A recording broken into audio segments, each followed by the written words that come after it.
Good afternoon again, ladies and gentlemen. Welcome to the Centennial Lecture Series featuring a Centennial conversation on Peace Ngayon, War Bukas, Pwede ba yon? The constitutional imperative to pursue peace. Today also marks the 14th lecture in the year-long Centennial Lecture Series that features renowned international and local personalities in the academe, government, and industry.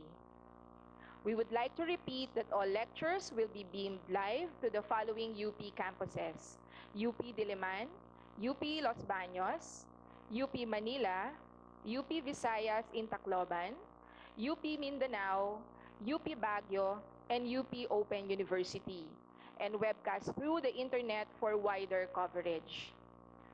We also reiterate our request for the audience to please turn off your cellular phones, as the buzzing sounds from phones on silent mode will still interfere with our sound system. Thank you. Please rise for the Philippine National Anthem. Bayang magiliw, pero sa silanganan, alam ng puso, sa titik mo'y buhay. Lupang hinirang, duyan ka ng magiting, sa manlulupi, di ka pasitigil, sa dagat at bundok, sa simoy at sa langit mong baba, ay nilang ang tula at awit sa paglayang minamahal. Ang kislap ng watawat mo'y tagumpay na nagtitigil, ang bituin at araw niya kailan pang may magdidilim. Lupa ng araw ng maraming konsepta, ay hayangin sa likod. Aming ligaya na pagkay mamahagin, ang namatay ng dahil sa'yo.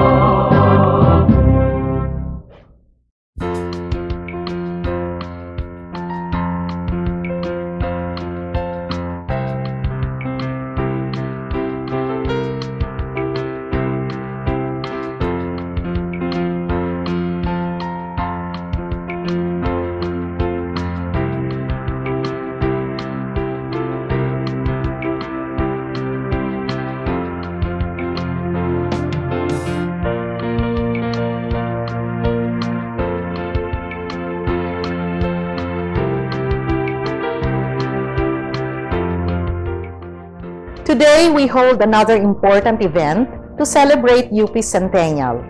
I think most of you are aware that we have lined up a series of events to mark this important milestone in the life of UP. We are organizing celebration activities, fundraising activities, and other activities to promote or project UP to the outside world. But the centerpiece of UP's Centennial celebration is actually the UP Centennial Lecture Series. After all, UP is an academic institution, and because it is, a good part of commemorating its birthday is to get scholars, experts, and distinguished individuals to share with us their thoughts on UP or their views on burning issues of the day. 4 categories make up the lecture series. One set of lectures will be delivered by insiders. They will present to us their views on UP, its successes and achievements, its faults and shortcomings. From them, we will get the view from inside. Another set will be delivered by those who are not part of our community, but who we believe take an interest in our university. They will share with us their insights on our vision, our mission, as they are perceived by the larger community. From them, we will get the view from outside. The third set of lectures will be by experts both from UP and from other institutions who will talk about national and global issues such as global warming, poverty alleviation, indigenous peoples, state of Philippine education, status of women, peace and conflict resolution, etc. And finally, for the 4th category, we will feature distinguished individuals who, through their life work, have attained great distinction in their respective fields. As an institution tasked not just with producing new knowledge and disseminating existing knowledge, but also with the shaping of the minds of a future generation of leaders, we felt it was important for us to have this lecture series and provide our faculty and students with the opportunity to listen to what our scholars, experts, and invited guests have to say. Today, we have the honor of welcoming the scholars and experts, both from UP and other institutions, who will explore pressing issues confronting the nation and the world. To them, I express our sincerest thanks. We are grateful for your presence and your time. And to all those who are here, thank you for joining us.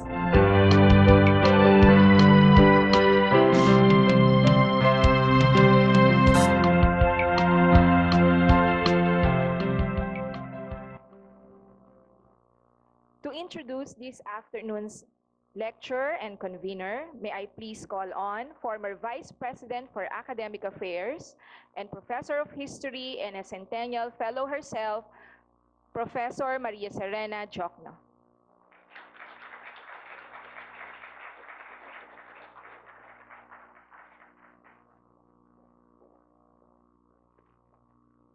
Thank you, Ruth.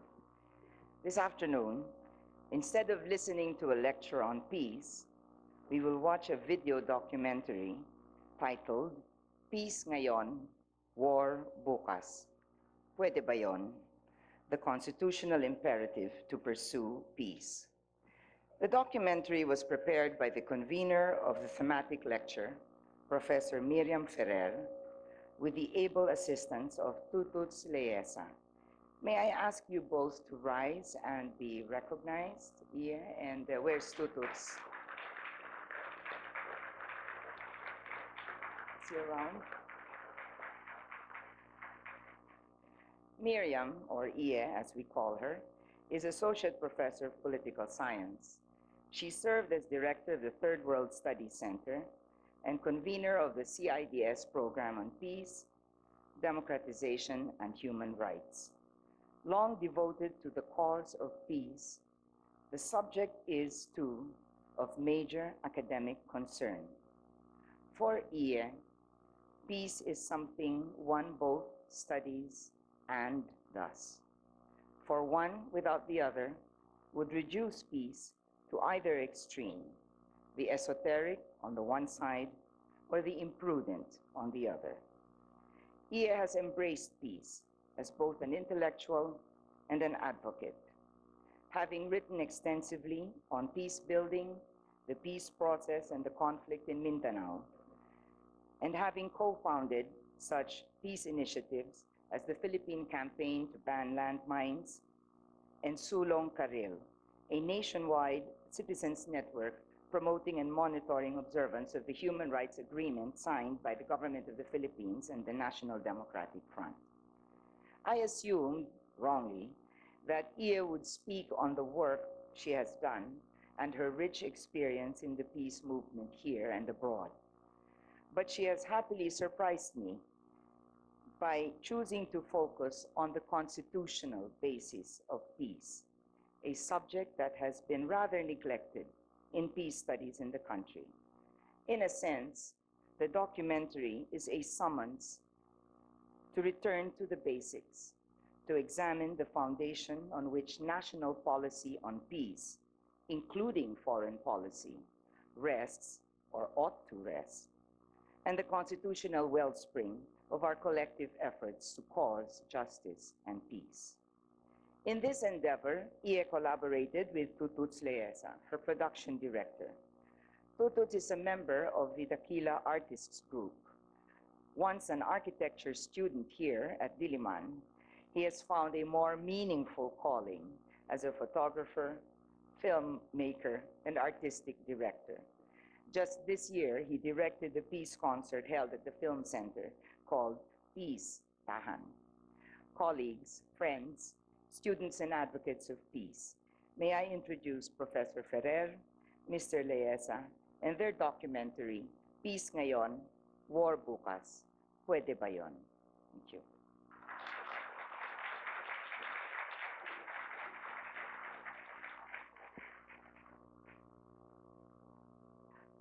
To all the moderators in the CUs, you may now turn on your video players.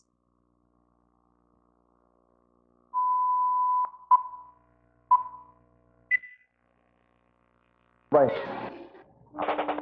Peace ngayon, war bukas. Pwede ba yon? Kayo rin ba'y nalilito? Nagtatanong, kung ano nga bang dapat gawin upang makamit ang kapayapaan sa bayan at sa mundo? As one nation, as the nation among nations, how do we achieve peace? Does the 1987 Philippine Constitution show us the way? Is there a constitutional imperative to pursue peace and achieve peace through peace? Join me in this exploration of the 1987 Philippine Constitution and what it mandates us and our leaders on the peace question. Today, on the occasion of the UP Centennial Thematic Lecture on Peace.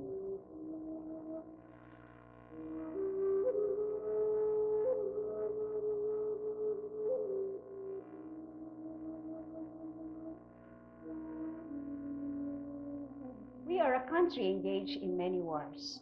The armed conflict between the government and the Communist Party of the Philippines has earned the distinction of being the longest-running insurgency in the world today. Some 40,000 have lost their lives in this 40-year civil war. In 1996, the Moro National Liberation Front and the government forged a comprehensive peace agreement, but the two parties totally disagree on what has been achieved. Talks between the government and the Moro Islamic Liberation Front are ongoing. They have managed to sustain the ceasefire, but no solution to ancestral domain and governance claims has been reached. In fact, several times, the Estrada and Arroyo administrations launched major offensives against MILF strongholds, setting off a series of retaliation. Hundreds of thousands of people were displaced. Today, the peace process and the ceasefire remain tenuous, a situation favorable to lawless elements who have no regard for humanitarian law, such as the so-called Abu Sayyaf group and the Hawks in the AFP. In 2003, President Arroyo joined the US-led Coalition of the Willing in its attack on Iraq, this without the concurrence of the United Nations. Later, she vowed to crush the communist insurgency by 2010. In the meantime, hundreds of political activists were murdered. The youth, drawn either to the PNA and the CAFGUS or the NPA, continue to shed blood in this war begun by their elders. How can a country, supposedly a democracy, be embroiled in such costly and extreme political violence?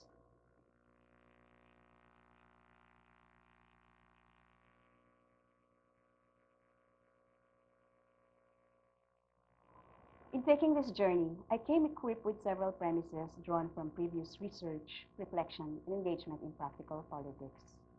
Foremost is that nobody is winning this war. We are all victims. The high human, economic, and psychosocial costs of war on men, women, and children require alternative solutions to the problems of state and society. Peace, not war, is the militant and revolutionary alternative. War is orthodoxy.